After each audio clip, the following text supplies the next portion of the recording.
7:37, 1 degree. Time to focus on business. Our business editor, Mike Eppel, joining us now. Mike, Apple set to kind of report its earnings numbers. I bet you it's going to be influenced by the Apple Watch, right? Well, we'll see the initial sales results for the Apple Watch, Ted, but more to the point, it's about still the iPhone 6. And the big question after the latest quarterly update from Apple, which was record-breaking on profitability and revenue, will Apple exceed that for this quarter, which is the second quarter of the year? And what are Apple iPhone sales in China? The talk is that market, which still has a long way to grow, already may see the most iPhone sales in China exceeding that of the United States. And that would be really something for Apple, which is also expected to maybe raise its dividends. So a lot going on for this company, which will really set the tone for this week coming up. Apple's starting the day close to its record high, $132 per share. We also have the results in from the parent company of Tim Hortons and Burger King, this being Restaurant Brands International.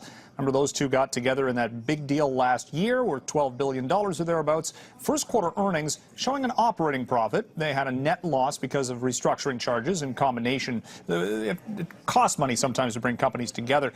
But the stock is up this morning because same-store sales at Tim Hortons rose 5.3%. You wonder where the growth is.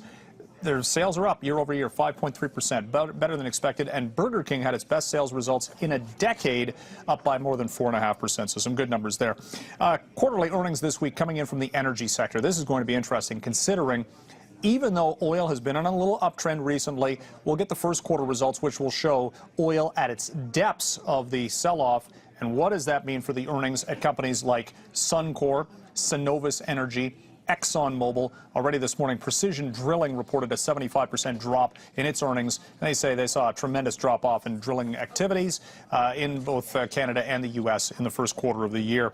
We also have Disney opening the day at a record. The next Avengers movie is coming out on Friday. That could do $500 million in box office just in the U.S. alone over the next several months. And this week, we'll be hearing from Bank of Canada Governor Stephen Poloz and the U.S. Federal Reserve. And they could both be giving some direction on interest rate policy.